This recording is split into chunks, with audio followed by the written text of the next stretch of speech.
my only question before Q&A. What would explain, just as a kind of hypothesis, what would explain this overrepresentation of black people in the nation's prisons as early as 1890?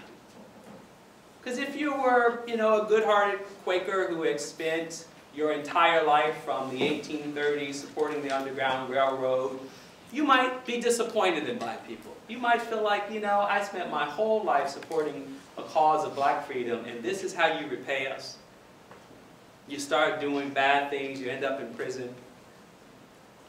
But if you didn't have that crisis of concern, you might also say, well, I want to know how this number came to be. So anybody, quickly, one offer, yes? Because of, as my belief, but because of inequality in education and a lack of access to the legal profession amongst the African American population, perhaps because of the lack of accessibility for that population, to not have a voice in that discourse, the overwhelming majority of legal prosecutors and educated people setting the terms of the prison system was biased.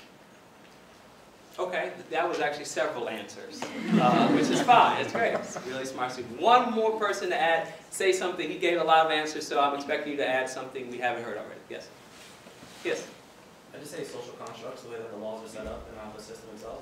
Because I know you can have, I know if a black man would have sex with a white woman, and the husband would find out or anyone would find out, they would just call that rape, and no one would have a second thought about it. Or if they were accused of any crime, who's to say that they aren't guilty? No one would really fight for their cause, because they are looked down upon by society. Okay. All right. So there's a more. So those are all factors. Although they're more, and you're cheating me. I picked more bales or harvested more rice than you're saying I am. They became a vagrant, and could call the sheriff, pick them up, and they could be in the earliest days resold in a literal auction to a landowner to come along to pay their fine if they couldn't pay it themselves. This is just one small example, but there are thousands of examples of black people challenging exploitation, mostly economic exploitation, over their use of labor, their own labor power, or their own claims to certain land that some white person claimed as their own. And so what do you do about it? Sometimes those ended up in arguments, sometimes that ended up with people walking away, sometimes it ended up in fights, sometimes it ended up in death. And across that range, the state's response was blacks were guilty and punished as such. What we would assume today would be your right as a citizen to make certain claims to your labor and land that might be resolved in civil court was a criminal matter where blacks were prosecuted. Convict leasing drove the economic and industrial development of the South. Many of you have seen the documentary Slavery by Another Name, so you have some context for this, but essentially convict leasing solved a lot of problems. One, it solved the problem of a perfect system to coerce black people into complicity. It stood there as a way of promising a miserable, if not shortened life in exchange for staying put and in your place. It also resolved the problem of incarceration. Incarceration is really expensive. We happen to be in a moment where the need to decarcerate due to budget cuts is producing some measure of reform. But the South, one, barely had prisons, and two, was broke from the Civil War. And so convict leasing provided a way for the state to lease the labor of a person convicted of a crime to a private contractor. They didn't have to house them, and they received revenue in exchange in excess of the cost of the punishment in the first place. And they made a lot of money. Okay. Very long digression on the origins of it, but that's just the point. So your response, for example, had a kind of middle space. People who have less advantage, people who are less educated, falls in a space where essentially those people are inclined to certain kinds of criminal activity because they happen to be disadvantaged. And although that explains some portion of the population, it misses that there's a superstructure that essentially uses the criminal justice system to produce certain outcomes. that the criminal justice system is not passive. It is an active agent in criminalizing a population.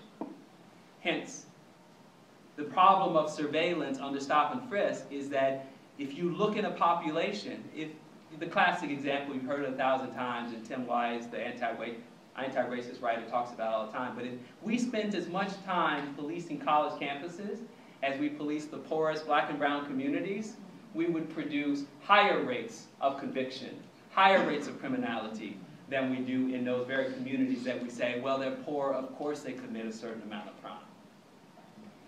So this number, from the very beginning, to my social scientists, is meant to simplify, is meant to taxonomize, to categorize people, say, well, that's your criminal population. All things being equal, 30% of the nation's prisoners are black. They're 3 times overrepresented. If we had to spend our criminal justice dollars very smartly, we're going to spend them paying attention to black people. Now that's before we get into any complicating factors about, well, let's give them a break. They've been slaves. They still have to learn the rules of the road. They don't quite know what freedom is. These are actually arguments that historians have made for decades to essentially justify the criminality, but to show contempt and scorn for the lynchings, for the convict leasing. Historians kind of left the question of the actual criminality off the table and essentially let Southerners say, this was a real problem, guys. And you'll learn in just a minute when I talk about white and European immigrants that, in fact, you don't even have to resolve the question of the actual criminality. You can just decide differently what you're going to do about it. One of the other factors that matters here is that the South was carrying a whole lot of water, a whole lot of weight and baggage on this question of racism.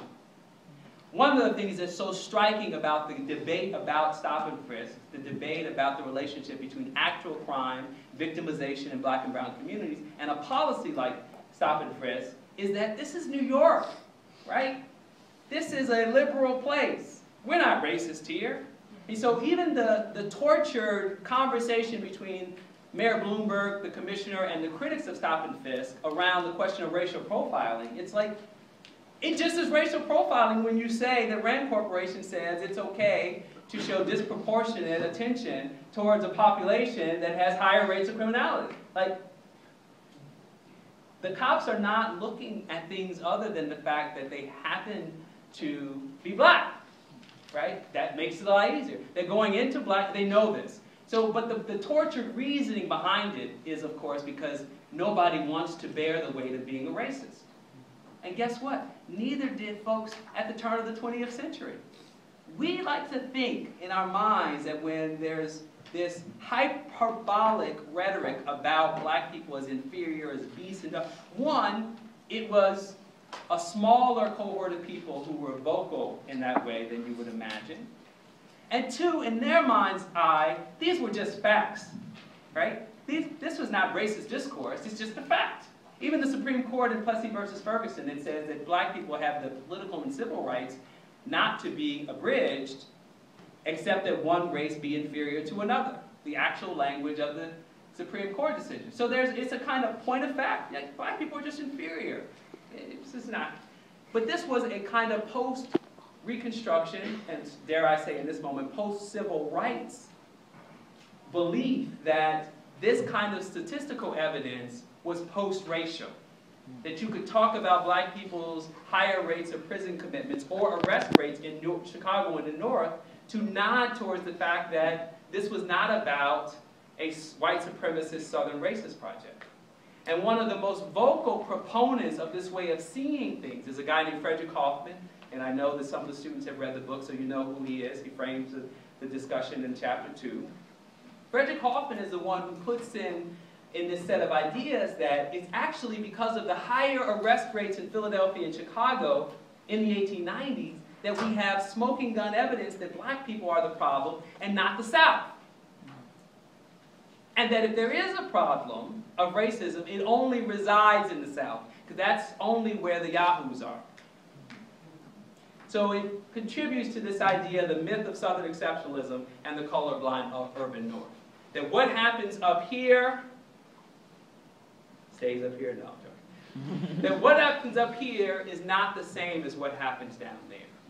And so it creates what our psychologists call cognitive dissonance for people like our northern friends who believe that if you have higher rates of arrest in the North, it can't be the North. We're the liberal North. We fought for the rights of black people. People rise and fall by their own merits here. Except when we look at the European case, when we look at the European immigrant case, we see something very, very different. So let's turn our attention to that. Okay, we're just about out of time. It's exciting to always be in this situation. I love it. So what I want you to see here is a little bit of the texture of the voice. I'm going to read these two quotes because it gives you a sense of how interpretation is predicated on certain kinds of truth claims, certain kinds of data points. And so you've taken as a given up to now that one, this information means something to these people, this statistical evidence of disproportionate rates of black people in prison in the 1890s. And two, you've taken as evidence that it actually is doing this much work. That is, shaping where black people get to work, where they live, how they play, their access to the fruits of their own labor. And so the first quote is from someone in the great, wonderful state of New Jersey, whose job was at Prudential Insurance in Newark, same place, same company as today. He was their chief actuarial, and his job was to use numbers to help the company make money in writing policies at an appropriate premium matched to the expected life outcomes of those from whom the policies were written, based on a series of factors and kinds of jobs they had. So there was occupational hazards, so on and so forth. So he was in the science of actuary. His job was to know the numbers, to work to make predictive claims about numbers. It turns out that he also was the first person to essentially have an aha moment. One, he's a German immigrant. Two, he's new to the United States. He comes in the 1890s. Three, he is a devotee of the notion that statistics, as I say on the first slide, speak for themselves. He believes that the numbers do the work that ideologues don't have to do. You simply show the evidence, case closed. But he takes this one step further, and this is the point. He doesn't just give us the numbers. He's the first person to put the 30% number, 12% number in the national conversation. But then he tells us what to do about it, which is a contradiction of actually the claims he makes in the books, that the numbers speak for themselves. They, in fact, don't speak for themselves. Let's hear what he thinks they tell us. I have given the statistics of the general progress of the race in religion and education for the country at large, and have shown that in church and school the number of attending members or pupils is constantly increasing. But in the statistics of crime and illegitimacy, the proof is furnished that neither religion nor education has influenced to an appreciable degree the moral progress of the race. Translation. Because of the high rates of crime and children born out of wedlock, and because of the high rates of black people going to school formally for the first time, it's the end of slavery, it's this first generation, right, of black people having opportunity, and because there's been an explosion of churches built, AME Church, Baptist Church, all representing black people's cultural life that is burgeoning in this moment, not entirely, but on a scale unprecedented, that black people have all these schools and all these churches, and yet they keep making babies out of wedlock and keep going to prison.